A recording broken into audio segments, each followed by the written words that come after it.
வணக்கம் மக்களே! இன்னைக்கு நம்ம எந்த வேலைவாய்ப்ப பத்தி பார்க்க போறோம்னு பார்த்தீங்கன்னா, தமிழ்நாடு அரசு இந்து சமய அறநிலையத்துறையில இருக்க வேலைவாய்ப்ப பத்தி தாங்க பார்க்க போறோம்.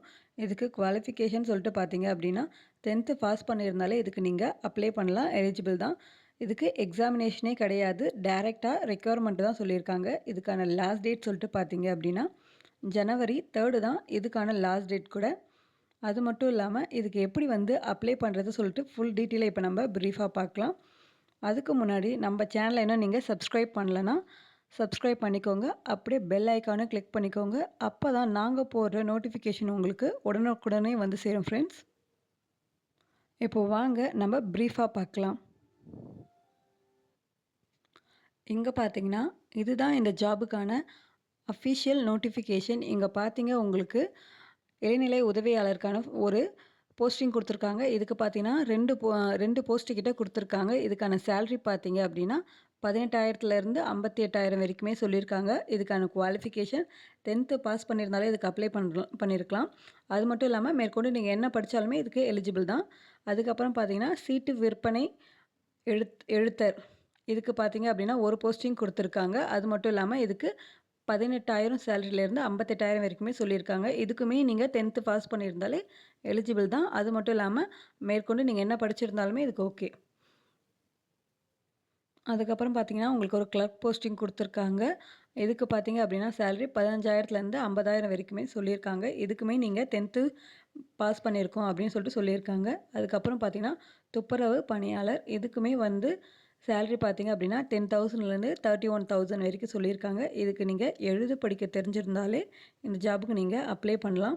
அது மட்டும் இல்லாம யார் யாரெல்லாம் அப்ளை பண்ணலாம்னு பார்த்தீங்கன்னா, இந்து சமயத்தை சார்ந்தவரும், தமிழ்நாட்டை சேர்ந்தவரும் மட்டும் தான் இதுக்கு நீங்க வந்து அப்ளை பண்ண முடியும். அது மட்டும் இல்லாம இறை நம்பிக்கை உடையவராக இருக்க வேண்டும் சொல்லிட்டு அவங்க சொல்லியிருக்காங்க.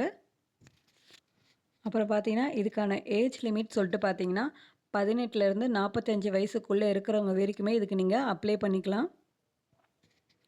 அது மட்டும் இல்லாம இதுக்கு எப்படி வந்து அப்ளை பண்ணணும்னு சொல்லிட்டு எல்லா டீட்டெயில்ஸுமே குடுத்துருக்காங்க. அதுக்கப்புறம் பார்த்தீங்கன்னா, உங்களுக்கு ஜனவரி 3 ஈவினிங் 5:45க்குள்ள உங்களுக்கு அப்ளை பண்ணிடணும் அப்படின்னு சொல்லிட்டு சொல்லியிருக்காங்க. அதுக்கு மேல வந்து நீங்க அப்ளை பண்ணீங்கன்னா, அந்த அப்ளிகேஷன வந்து அக்செப்ட் பண்ணிக்க மாட்டாங்க அப்படி சொல்லியிருக்காங்க. அது மட்டும் இல்லாம இங்க ஸ்க்ரோல் பண்ணி பார்த்தாலே தெரியும். உங்களுக்கு கீழ வந்து பார்த்தீங்கன்னா, உங்களுக்கு அட்ரஸுமே குடுத்துருக்காங்க. அது வந்து அப்ளை பண்ணிட்டு இந்த அட்ரஸ்க்கு வந்து நீங்க கொரியர் பண்ணிடணும் அப்படி சொல்லிட்டு சொல்லியிருக்காங்க. இங்க பார்த்தீங்கன்னா, உங்களுக்கு அப்ளிகேஷன் ஃபார்ம் கூடயே உங்களுக்கு அட்டாச் பண்ணியிருக்காங்க. இங்க பார்த்தீங்கன்னா, அதில வந்து உங்களுடைய ஃபோட்டோ ஒண்ணு பேஸ்ட் பண்ணணும். அதுக்கப்புறம் பார்த்தீங்கன்னா, நீங்க எந்த போஸ்டிங்க்கு அப்ளை பண்ணுறீங்களோ, அந்த போஸ்டிங்கோட நேம் எழுதணும். உங்க நேமு, ஃபாதர் நேமு பார்த்தீங்கன்னா, அவங்க கேட்டிருக்க எல்லா டீட்டெயில்ஸுமே இங்க நீங்க ஃபில் பண்ணிடணும். ஃபில் பண்ணிட்டு, அதுக்கப்புறம் பார்த்தீங்கன்னா, உங்களுக்கு அந்த அட்ரஸில சென்ட் பண்ணணும்னு சொல்லிட்டு எல்லாத்தையுமே சொல்லியிருக்காங்க. ஒன்ஸ் வந்து நீங்க சென்ட் பண்றதுக்கு முன்னாடி படிச்சுட்டு சென்ட் பண்ணுங்க. அது மட்டும் இல்லாம என்னென்ன காப்பீஸ்லாம் இதில வந்து நீங்க அட்டாச் பண்ணணுன்றதுமே நோட்டிஃபிகேஷன்ல தெளிவா குடுத்துருப்பாங்க. ஒன்ஸ் நீங்க அதையுமே படிச்சுக்கோங்க.